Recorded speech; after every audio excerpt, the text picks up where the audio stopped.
Hello students, आज हम बात करेंगे इलेक्ट्रिक फील्ड की।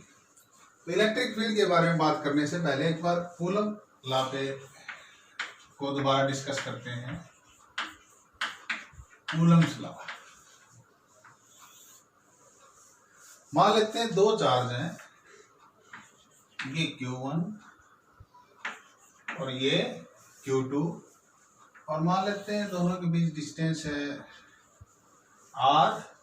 हमें पता, हमने देखा था Q1 ने Q2 पे फोर्स लगाई थी, Q2 ने Q1 पे फोर्स लगाई थी। और मान लेते हैं Q1 and Q2 both are positive, क्योंकि नेगेटिव साइन लिखा नहीं तो मैंने दोनों चार्ज पॉजिटिव लिए।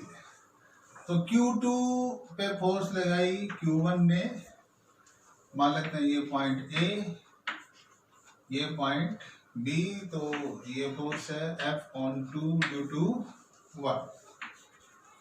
इस तरह से Q2 ने Q1 पे फोर्स लगाई, this is F1 due to 2। और यूनिट वेक्टर हम ले सकते हैं, तो इस डायरेक्शन में 1 से 2 की तरफ R12 is unit vector directed from 1 to 2 and R21 cap is unit vector directed from 2 to 1। तो हमने देखा था F12 किसके इक्वल आई थी? F12 is equal to K is proportionality constant, Q1 Q2 divided by R square, और ये तो मैग्नीट्यूड होगी फोर्स की। F12 की डायरेक्शन वेक्टर था R21 कैप। इस तरह से हम F21 भी लिख सकते हैं। F21 किसके इक्वल थी? K Q1 Q2 divided by R2 square R12 cap, और ये थी इक्वेशन 2। तो हमने देखा 1 ने 2 पे फोर्स लगाई और Q2 ने Q1 पे फोर्स लगाई, ये फोर्स है।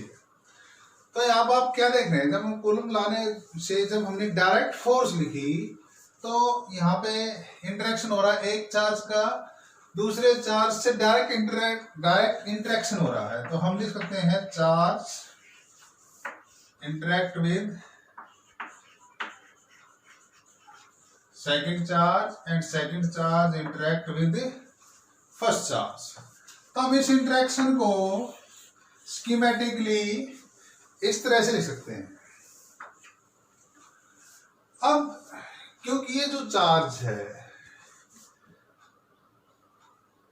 इस चार्ज ने Q2 पे डायरेक्ट फोर्स लगाई है, तो इसको हम एक चीज और भी कह सकते हैं, this is action at A distance.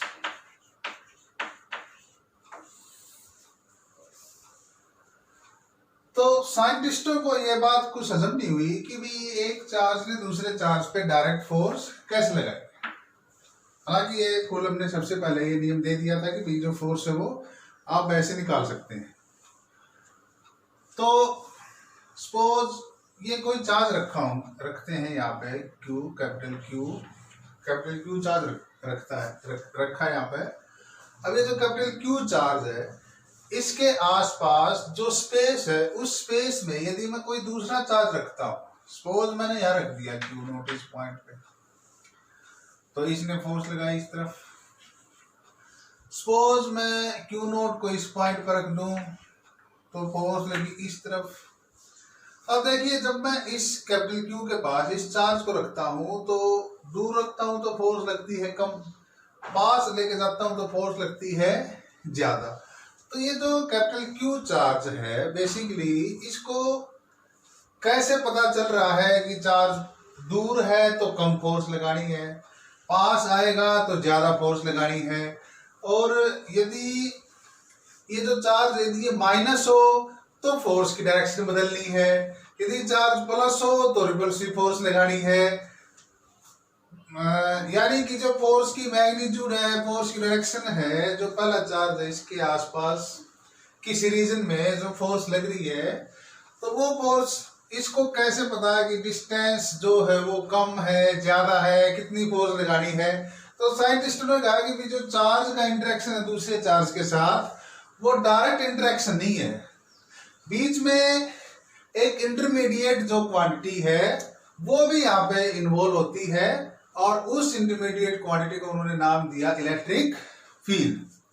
तो जो इलेक्ट्रिक फील्ड है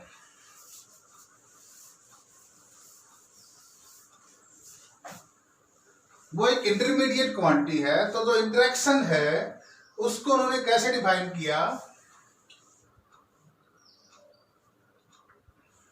स्कीमेटिकली, चार्ज,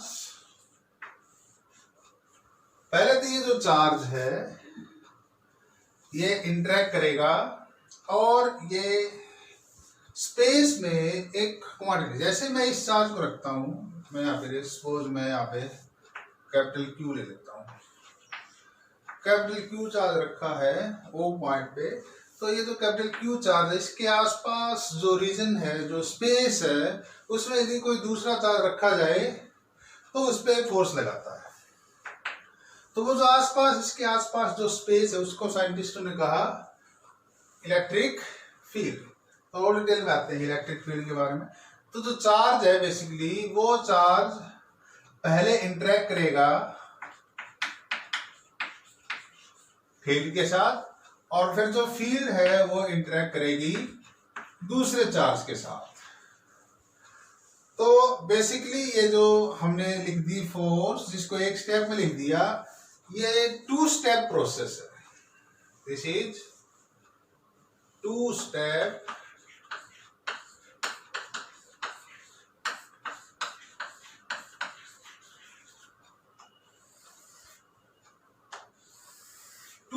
प्रोसेस। तो पहले ये जो चार्ज है, यदि ये जो कैपिटल क्यू चार्ज रखा है मैंने ओ पॉइंट पे, यदि मैं इसके आसपास कोई दूसरा चार्ज न रखूं तो भी कोई ना कोई चीज है, कोई फिजिकल क्वांटिटी है जो यहाँ पे है। ऐसा लग रहा है कि इस चार्ज के आसपास जो स्पेस है उस स्पेस में कोई चीज पहले से ही है जो वेट कर रही है कि कोई चार्ज आए और उस पे फोर्स लगाए।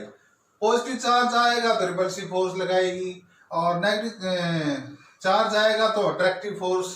तो वो जो चीज जो पहले से वेट कर रही है स्पेस में, उसको हमने नाम दिया है फील्ड।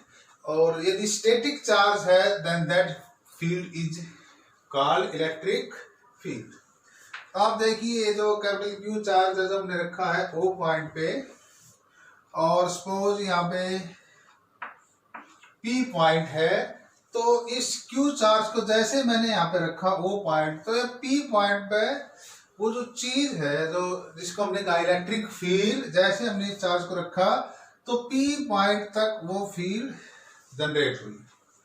तो इस चार्ज के आसपास जो स्पेस है, जैसे मैं इस चार्ज को रखता हूं तो इसकी इलेक्ट्रिक फील्ड सेटअप हो जाती है, और फिर दूसरा चार्ज आएगा तो वो जो इलेक्ट्रिक फील्ड है वो उस दूसरे चार्ज पे फोर्स लगाएगी। That is why I called it 2 step process. तो पहले चार्ज फील्ड जनरेट करेगा, फिर जो फील्ड है वो दूसरे चार्ज पे फोर्स लगाएगी, वाइस वर्सा। जो दूसरा चार्ज है वो फील्ड जनरेट करेगा, और फिर वो जो फील्ड है वो पहले वाले चार्ज पे फोर्स लगाएगी। तो स्कीमेटिकली हम इस चीज को ऐसे भी लिख सकते हैं।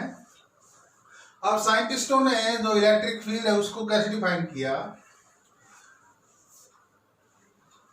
अब देखिए जो फोर्स है वो किस पे लग रही है, F1 ड्यू टू 2। तो फोर्स लग रही है Q1 पे। इसका मतलब जो Q1 पे जो फोर्स लग रही है Q2 की वजह से, तो Q2 की वजह से इस एक पॉइंट पे इलेक्ट्रिक फील्ड है। तो इलेक्ट्रिक फील्ड में कौन सा चार्ज आएगा? Q2 चार्ज आएगा। और जब हम फोर्स निकालेंगे तो आप देखिए ये जो क्वांटिटी है, दिस क्वांटिटी, इसको हमने कहा इलेक्ट्रिक फील्ड। Q2 की वजह से ए पॉइंट पे इलेक्ट्रिक फील्ड। इसी तरह से ये जो ये इलेक्ट्रिक फील्ड है, किसकी वजह से? Q1 की वजह से बी पॉइंट। थोड़ा और डिटेल में डिस्कस करते हैं इस इलेक्ट्रिक फील्ड को। तो जो इलेक्ट्रिक फील्ड है उसको साइंटिस्टों ने डिफाइन कैसे किया? सपोज हमने कैपिटल क्यू चार्ज ले लिया और मैं इसको कह देता हूं दिस इज सोर्स चार्ज। तो जिस चार्ज की वजह से हम इलेक्ट्रिक फील्ड कैलकुलेट करेंगे that charge is called source charge. जो इलेक्ट्रिक सोर्स मीन जो इलेक्ट्रिक फील्ड प्रोड्यूस कर रहा है, जो इलेक्ट्रिक फील्ड जनरेट कर रहा है। और पी पॉइंट पे इलेक्ट्रिक फील्ड हमें कैलकुलेट करनी है, तो जिस पॉइंट पे हम इलेक्ट्रिक फील्ड करनी है वहां पे हम टेस्ट चार्ज रखेंगे। तो ये हमारा q naught, small q naught, जिसको हम कहते हैं test charge. Capital q is source charge. तो इलेक्ट्रिक फील्ड को डिफाइन कैसे किया? इलेक्ट्रिक फील्ड को डिफाइन किया गया ई से, और it was defined as force per unit charge. Force per unit charge at a point. Suppose P point पे इलेक्ट्रिक फील्ड निकालना है, तो पी पॉइंट पे मैं टेस्ट चार्ज रखूंगा और देखूंगा उस टेस्ट चार्ज पे कितनी फोर्स लगी। फिर क्योंकि ये फोर्स निकाली है मैंने क्यू नोट पे, जो मेरा टेस्ट चार्ज है, मुझे यूनिट चार्ज पे फोर्स निकालनी है, तो इस फोर्स को मैं किससे डिवाइड कर दूंगा? क्यू नोट से। और क्यू नोट जो है वो कैंसिल हो जाएगा, तो जो इलेक्ट्रिक फील्ड है वो आ जाएगी यहाँ पे। तो आप देखिए जो फोर्स है वो कैपिटल क्यू की वजह से इस पॉइंट पे फोर्स मैं निकालूं, this force is force F. तो एफ कितनी हो जाएगी? सपोज ये जो डिस्टेंस है ये हम ले लेते हैं आर, तो फोर्स हो जाएगी K proportionality constant capital Q, q naught divided by are square, और मान लेते हैं आर कैप हमारा यूनिट वेक्टर है जो फोर्स की डायरेक्शन में है, आर कैप। और इसको मैं डिवाइड कर दूं किससे? क्यू नोट से। तो ये हमारी आ जाएगी इलेक्ट्रिक फील्ड,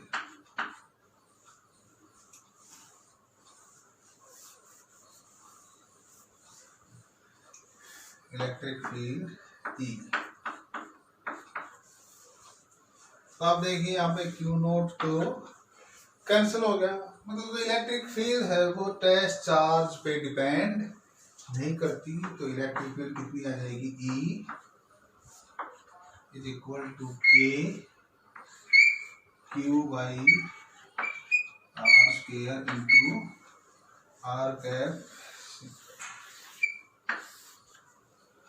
और लिखना चाहें तो इज इक्वल टू आप के की वैल्यू पुट कर दें 1/4πε0 Q by are square R cap.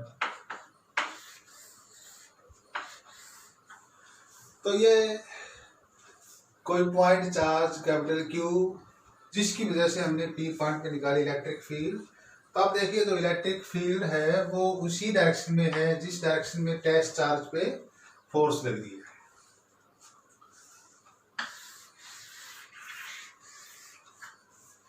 ये डेफिनेशन इलेक्ट्रिक फील्ड की, force on test charge per unit, हाँ force per unit charge, this is force per unit charge.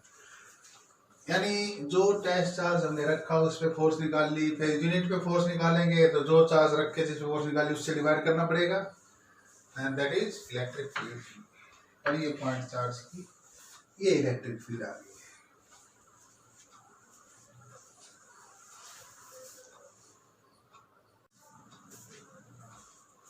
अब हम इलेक्ट्रिक फील्ड को डिफाइन कर सकते हैं। तो यहाँ पे सपोज ये कैपिटल क्यू चार्ज है, ओ पॉइंट पे रखा है, ये पी पॉइंट है, ये डिस्टेंस आर है। तो यहाँ पे हमने रखा टेस्ट चार्ज क्यू नोट, तो ये इसको फोर्स लगी एफ। तो जो इलेक्ट्रिक फील्ड है वो जो टेस्ट चार्ज पे फोर्स होगी उसी डायरेक्शन में होगी, and this is electric field E. हम डिफाइन कर सकते हैं इलेक्ट्रिक फील्ड को। तो इलेक्ट्रिक फील्ड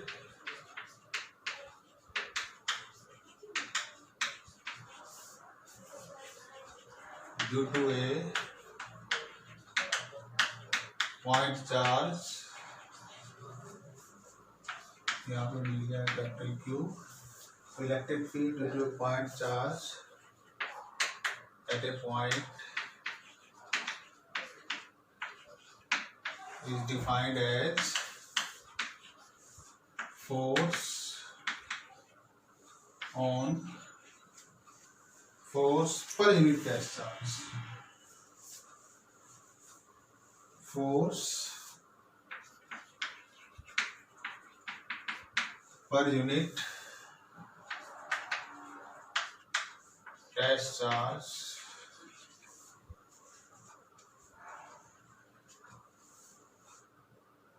बल्कि आप यहाँ पे पर unit positive gas charge when placed at that point.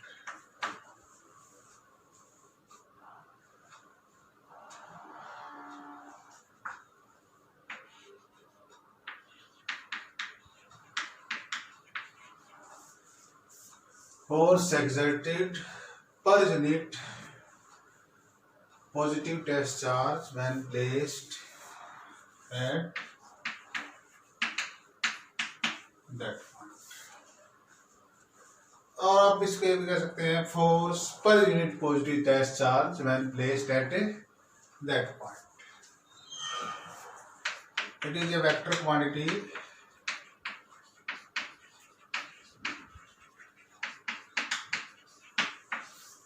Vector quantity है और इसका डायरेक्शन वही होगा जो यूनिट पॉजिटिव चार्ज पे फोर्स का टेस्ट चार्ज पे जो फोर्स का डायरेक्शन है। Its direction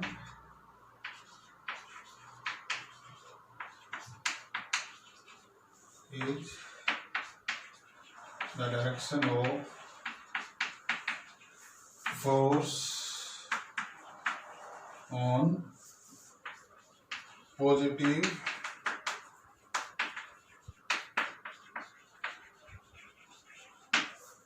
test charge.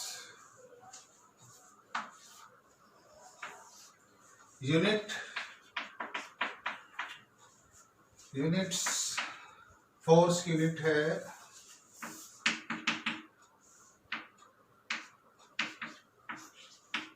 Force per unit gas charge is, and this Q naught should be as small as possible. Q naught should be as small as possible so that it does not disturb the system.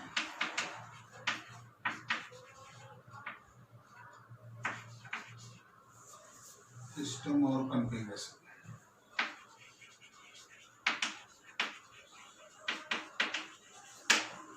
क्योंकि ये charge ज्यादा होगा तो ये capital Q पे भी force लगा, जिस तरह से कैपिटल क्यू नोट पे फोर्स लगा रहा है उसी तरह से क्यू नोट कैपिटल क्यू पे भी फोर्स लगाएगा। तो इसकी पोजीशन चेंज हो सकती है यदि आपने क्यू नोट ज्यादा ले ली। सो Q naught should be as small as possible so that it does not disturb the configuration। हाँ, यूनिट की बात कर रहे थे। सो यूनिट इज फोर्स की यूनिट न्यूटन और चार्ज की यूनिट है कूलम। बाद में इलेक्ट्रिक फील्ड को दूसरे मेथड से भी इस फोर्स को डिफाइन करेंगे तो वहाँ पे पोटेंशियल आएगा, तो पोटेंशियल की यूनिट होगी वोल्ट पर मीटर। तो ये दोनों यूनिट है इसकी। हाँ, यहाँ पर हम प्लेस कर सकते हैं limit Q naught should be as small as possible। तो ये लिमिट हम बार बार यूज नहीं करेंगे, यूनिट पॉजिटिव चार्ज पे हम फोर्स निकालेंगे। तो आप बेसिकली ये समझिए जैसे हमने जो इलेक्ट्रिक फील्ड निकाली है तो वो यूनिट चार्ज पे फोर्स निकाल ली। जब हमें यूनिट चार्ज पे फोर्स का पता चल गया हर एक पॉइंट पे, जैसे कैपिटल क्यू चार्ज वो पॉइंट पर रखा है, इसके आसपास जितने भी पॉइंट है एक पॉइंट पे हमने पता लगा लिया यूनिट चार्ज पे कितनी फोर्स लगेगी। अब किसी भी चार्ज को हम उस पॉइंट पे यदि रखें तो हम आसानी से फोर्स निकाल सकते हैं, क्योंकि फोर्स बेसिकली क्या होगी, फोर्स निकालनी है किसी भी चार्ज पे। सपोज हमें फोर्स निकालनी है, कोई चार्ज रखा है आर पॉइंट पे, मान लिया चार्ज कितना रखा है Q, और उस पॉइंट पे इलेक्ट्रिक फील्ड कितनी है आर पॉइंट पे ई आर, तो हमने कैलकुलेट कर ली। तो किसी भी चार्ज में हम फोर्स निकालेंगे तो होगी Q इंटू ई।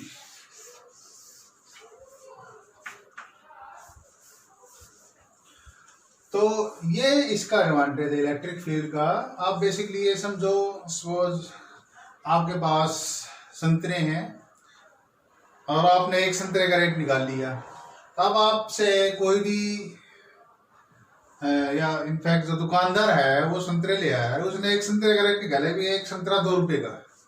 अब उससे कोई 20 संतरे ले 40 रुपए के हो गए, 30 संतरे ले 60 रुपए के हो गए, 50 संतरे ले 100 रुपए के, तो वो बड़ी आसानी से कैलकुलेट करके बता सकता है।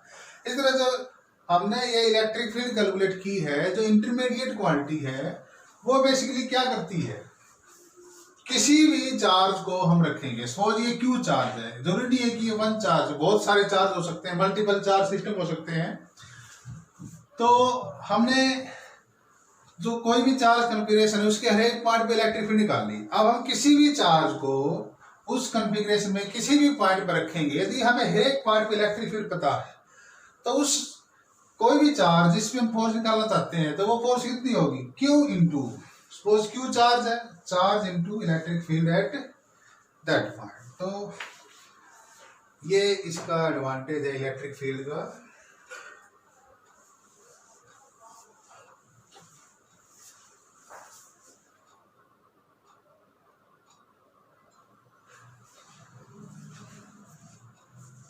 थोड़ा और डिस्कस करते हैं इलेक्ट्रिक फील्ड को। सपोज ये Q1 चार्ज है, इस पॉइंट पर रखा है, और यहाँ से R डिस्टेंस पे है Q2 चार्ज।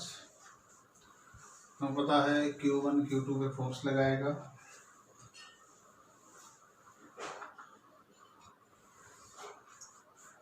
ये फोर्स ऑन 2 ड्यू टू 1।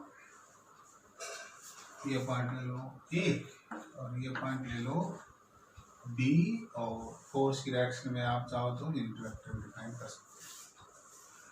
अब हम इसको इलेक्ट्रिक फील्ड से कैसे देखें। सपोज हमने Q2 पे फोर्स निकाल ली है, तो आप देखिए सबसे पहले ये Q1 चार्ज है, Q1 चार्ज की वजह से हम सबसे पहले इस पॉइंट पे B पॉइंट पे इलेक्ट्रिक फील्ड निकालेंगे। तो इलेक्ट्रिक फील्ड निकालने के लिए हम क्या करेंगे, टेस्ट चार्ज रखेंगे Q0, उस पर देखेंगे फोर्स किस तरफ लगेगी। तो इस Q0 पर जो फोर्स लगेगी वो हम निकाल लेंगे, तो उस फोर्स को हम Q0 से डिवाइड कर देंगे, तो वो आ जाएगी E electric field to charge 1, this is E1। तो E1 हम निकाल सकते हैं। E1 किसके इक्वल आएगी, सपोज ये डिस्टेंस है R, K Q1 by R square, और सपोज इस डायरेक्शन में हम यूनिट वेक्टर मान लेते हैं R12 कैप। तो हम इसको ऐसे लिख सकते हैं। तो ये हमने इलेक्ट्रिक फील्ड लिख ली। तब देखिए यदि मैं इस चार्ज पर फोर्स निकालना चाहूँ Q2 चार्ज पे, तो देखिए पहले मैंने क्या किया, P पॉइंट पे इलेक्ट्रिक फील्ड निकाल ली, टेस्ट चार्ज रखे, तो इलेक्ट्रिक फील्ड ये आ गया। तो Q1 चार्ज ने B पॉइंट पे इतनी इलेक्ट्रिक फील्ड प्रोड्यूस की। तो अब इस इलेक्ट्रिक फील्ड ने Q2 पे फोर्स लगाई, तो वो फोर्स में यहाँ पे लिख सकता हूँ F21, वो किसके इक्वल होगी, Q2 इंटू E1। तो आप देखिए वही सेम इक्वेशन आ जाएगी, K Q1 बाई R के इलेक्ट्रिक फील्ड की मैग्नीट्यूड इंटू Q2 और ये वेक्टर। तो आप देखिए कूलम लॉ से जो हमने फोर्स लिख दी वही आ गई। तो ये इलेक्ट्रिक फील्ड, तो जो इंटरमीडिएट क्वांटिटी इलेक्ट्रिक फील्ड हमने ली है, तो इस इलेक्ट्रिक फील्ड से ये फोर्स आई। अब इसका उल्टा ले तो सपोज मैं फोर्स निकालना चाहता हूं, ये Q2 है और ये Q1 है। तो Q2 ने Q1 पे फोर्स लगाई, ये पॉइंट B और ये पॉइंट A। तो आप देखिए यहाँ पे ये डिस्टेंस कितनी है R, तो ये फोर्स कितनी होगी, फोर्स ऑन 1 ड्यू टू 2। तो हमारा पहला काम क्या होगा, सबसे पहले तो हम जो Q2 चार्ज है उसकी वजह से पॉइंट पे इलेक्ट्रिक फील्ड कैलकुलेट करेंगे। ये Q2 B पॉइंट पे, तो इलेक्ट्रिक फील्ड कैलकुलेट करने के लिए क्या करना पड़ेगा भाई, टेस्ट चार्ज देना पड़ेगा यहाँ पे। तो जो टेस्ट चार्ज है उसमें फोर्स निकाल लेंगे। तो force per unit test charge वो आ जाएगी इलेक्ट्रिक फील्ड, क्योंकि Q2 चार्ज की वजह से है तो हमारी आ गई E2। तो E2 कितनी आएगी, K। चार्ज कितना है Q2 डिवाइडेड बाय डिस्टेंस कितनी है R स्क्वायर, और इस डायरेक्शन में वेक्टर क्या ले लें R21 कैप। तो इस ये डायरेक्शन फोर्स की है तो यहाँ पे सकते हैं R21 कैप। तो ये हमने इलेक्ट्रिक फील्ड निकाल ली A पॉइंट पे। तो Q2 चार्ज में हमने A पॉइंट पे इलेक्ट्रिक फील्ड निकाल ली। अब एक Q2 चार्ज था तो हमने A पॉइंट पे इलेक्ट्रिक फील्ड निकाल ली। अब इस इलेक्ट्रिक फील्ड को किससे मल्टीप्लाई करते हैं, Q1 से, तो वो फोर्स आ जाएगी F12। So we can write F12। तो F12 किसके इक्वल आ जाएगी, चार्ज Q1 और इलेक्ट्रिक फील्ड कितनी है E2। तो जब आप इसको मल्टीप्लाई करेंगे तो ये आ जाएगा K Q2 by R square Q1 into unit vector R21। तो आ जाएगी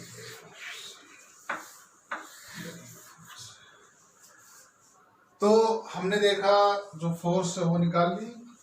तो ये फोर्स वही सेम आई जो हमने कूलम लॉ से कैलकुलेट की थी, बट यहाँ पे हमने बीच में एक और कॉन्सेप्ट इंट्रोड्यूस कर दिया, दैट इज फील्ड।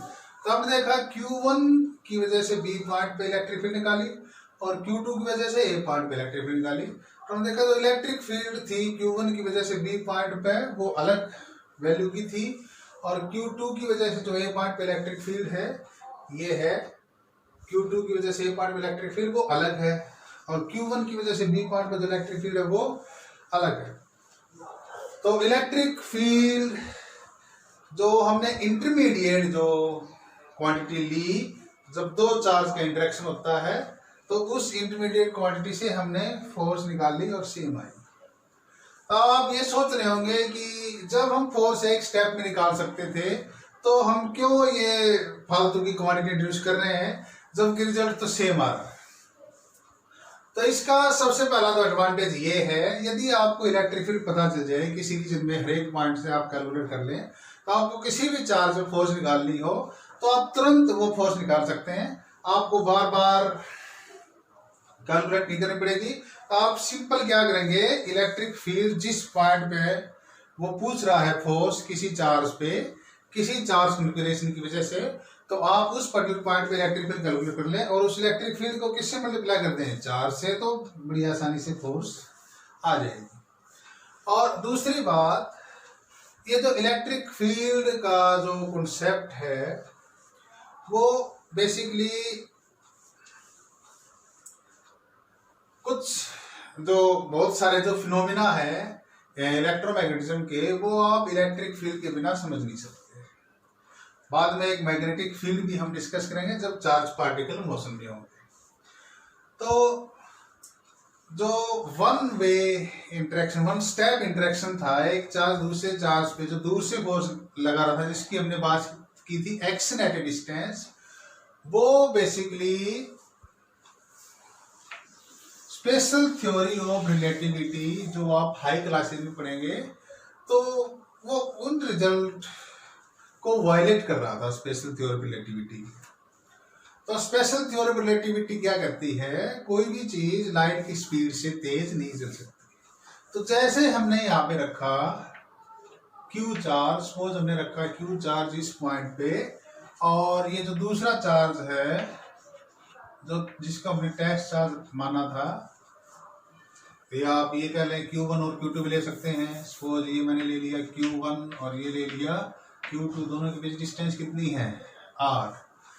तो जैसे ये Q1 चार्ज है और मैंने यहाँ पे Q2 चार्ज रखा, तो Q1 ने Q2 चार्ज पे जो फोर्स लगाई है, जो हमने कुल मिला से लिखी थी, ये जो फोर्स थी, that force is not instantaneous, यानी ये नहीं है कि जैसे हमने ये चार्ज रखा तुरंत इस पे फोर्स लग गई हो।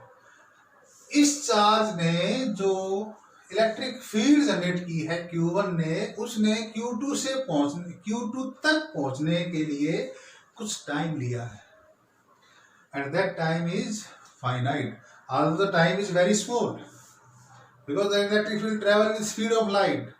तो यहाँ से यहाँ तक जाने में उसने कुछ तो टाइम लिया है, although that time may be very very small, but that time confirm that electric field exist.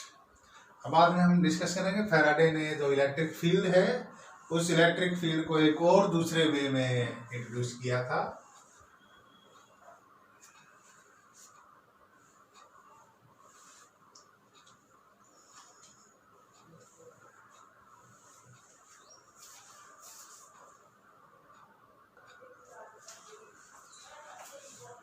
और जब हम इलेक्ट्रोस्टैटिक से आगे पढ़ेंगे तब हमें और अच्छे समझ में आएगा जो इलेक्ट्रिक फील्ड का कॉन्सेप्ट है वो कितना इंपॉर्टेंट है। सपोज Q1 और Q2 चार्ज हैं, दे बोथ आर एक्सेलरेटिंग। तो जो एक्सेलरेटिंग चार्ज है, accelerating charge means they are moving towards each other या they are moving away from each other. तो ये जो एक्सेलरेटिंग चार्ज है Q1 और Q2, they produce electromagnetic waves। और वो जो इलेक्ट्रोमैग्नेटिक वेव है, जैसे सपोज Q1 एक्सीलेट हो रहा है, तो Q1 चार्ज एक्सीलेट होगा तो ये इलेक्ट्रोमैग्नेटिक वेव प्रोड्यूस करेगा, और वो जो इलेक्ट्रोमैग्नेटिक वेव है वो Q2 तक पहुंचेगी। तो जब तक वो इलेक्ट्रोमैग्नेटिक वेव Q2 तक नहीं पहुंचेगी तब तक Q2 पे Q1 की वजह से फोर्स एक्सर्ट नहीं होगी। तो वो जो फोर्स एक्सर्ट होगी Q2 पे Q1 की वजह से, वो फोर्स कहती है कि वो जो फोर्स है वो कुछ टाइम लेगी, there is some time delay.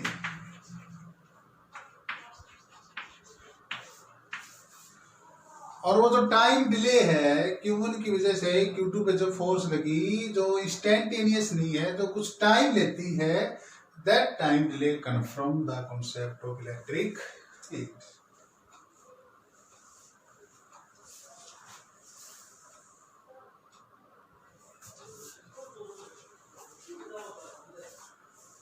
Direction of electric field, suppose यदि चार्ज पॉजिटिव है, O पॉइंट पे रखा है, तो इससे हम निकालेंगे किसी P पॉइंट पे इलेक्ट्रिक फील्ड। तो इलेक्ट्रिक फील्ड होगी P पॉइंट पे, जब आप यूनिट पॉजिटिव चार्ज रखेंगे तो उस पर डायरेक्शन फोर्स लगेगी, तो जो फोर्स का डायरेक्शन है वही इलेक्ट्रिक फील्ड का डायरेक्शन है। डायरेक्शन ऑफ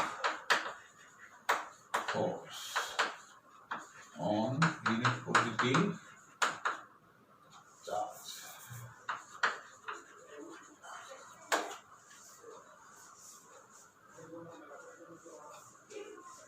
और यदि चार्ज नेगेटिव हो तो suppose charge is -Q, O point पे रखा है, ये P पॉइंट है, तो अब इस P पॉइंट पे जब आप यूनिट पॉजिटिव चार्ज रखेंगे या पॉजिटिव टेस्ट चार्ज रखेंगे तो भी इसके ऊपर जो फोर्स लगेगी वो फोर्स आएगी इस डायरेक्शन में।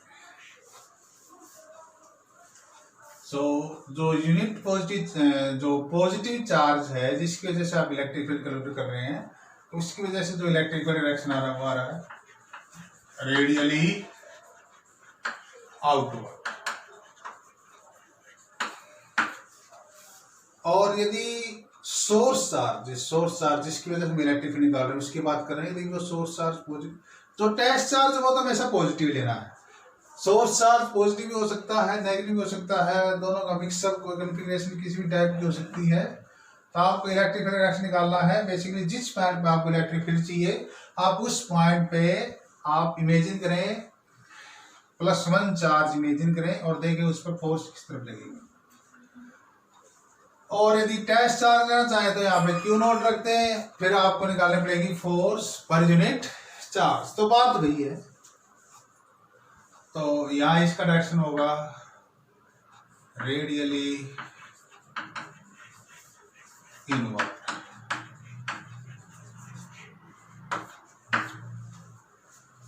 और कोई पॉइंट चार्ज है जिसकी वजह से हम इलेक्ट्रिक फील्ड निकाल रहे हैं, सपोज जी क्यू था, तो आप देखिए इस पॉइंट पे इलेक्ट्रिक फील्ड इस तरफ होगी, आर डिस्टेंस।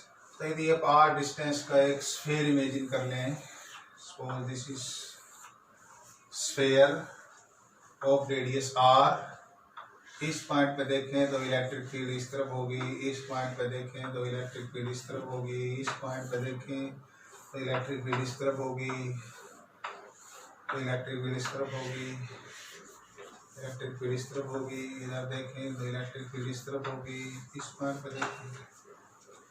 तो आप देखिए हर एक पॉइंट इस स्फीयर पर जितने भी पॉइंट हैं सारे चार्ज से इक्वल डिस्टेंस पे हैं, और इलेक्ट्रिक फील्ड की वैल्यू हम लिखते हैं E = K, where K is 1/4πε0 in vacuum, Q/r² into unit vector r cap, you can also say n cap भी यूज कर सकते हैं।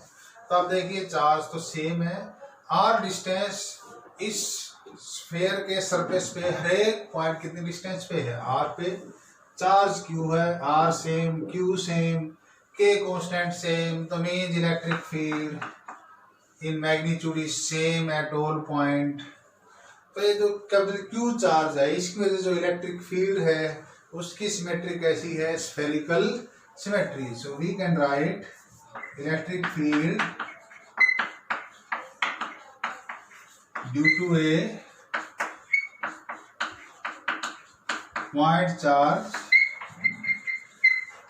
Has spherical symmetry.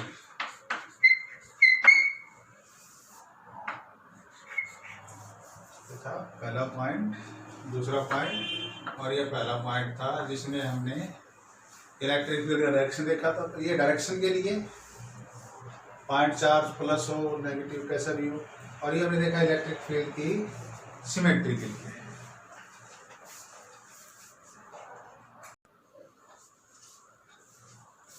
Third point, electric field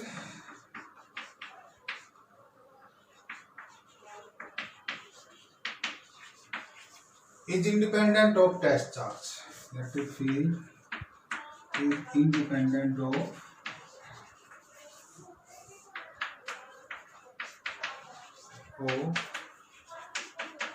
test charge. क्योंकि जो टेस्ट चार्ज है, जो force हम निकालते हैं टेस्ट चार्ज पे, तो उसमें भी टेस्ट चार्ज की वैल्यू होती है, और जब उसको डिवाइड करते हैं टेस्ट चार्ज से फोर्स को, तभी इलेक्ट्रिक फील्ड आएगी, जैसे हम डिफाइन किया है। तो जो टेस्ट चार्ज है वो कैंसिल हो जाता है, दैट इज E F/Q0। तो F है उसमें भी Q0 आएगा, और Q0 से Q0 कैंसिल हो जाएगा, Q0/r²। Q0 आप देखिए Q0 कैंसिल हो गया। तो electric field is independent of test charge.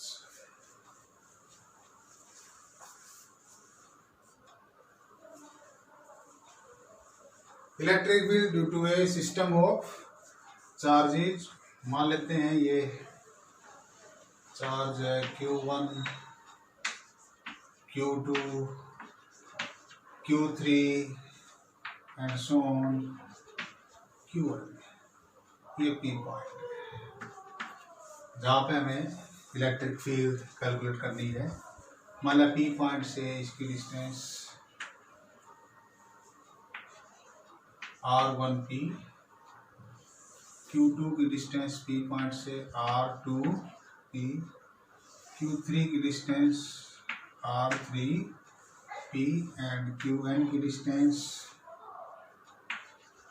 RNP। तो यहाँ पे हम रखेंगे टेस्ट चार्ज Q0। तो ये आप कहना यूनिट पॉजिटिव चार्ज रख ले, Q0 से डिवाइड करना, बात वही।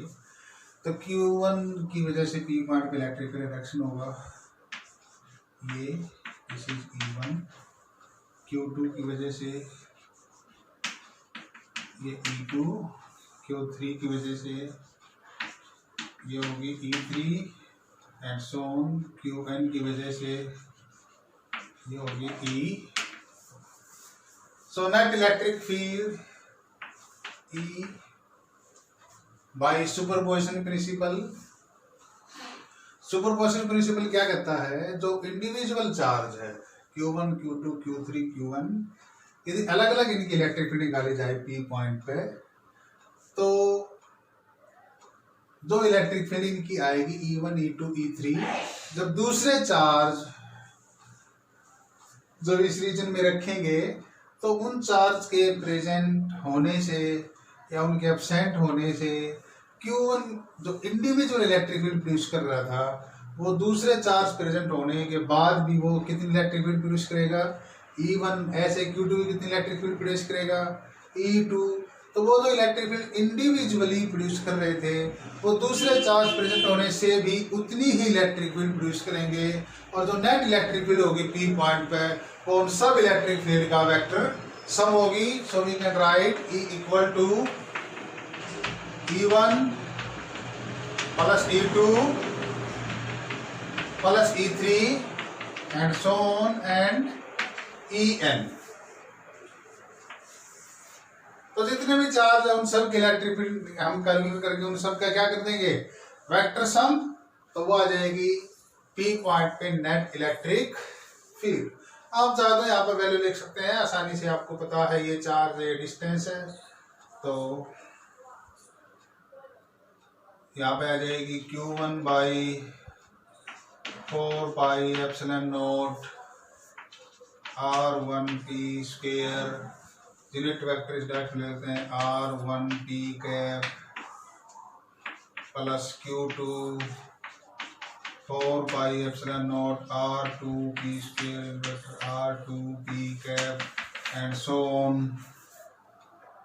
Q1 by 4 pi epsilon not RNP square, unit vector RNP cap. तो आप यहाँ पे 1/4 पाई एप्सिलॉन नॉट कॉमन ले सकते हैं, 1/4 pi epsilon not is common, summation use कर सकते हैं। I1 to N यहाँ पर आ जाएगा QI divided by RIP square RIP cap. तो ये रिजल्टेंट इलेक्ट्रिक फील्ड है which is due to multiple charges system. It is also called superposition principle in electric field.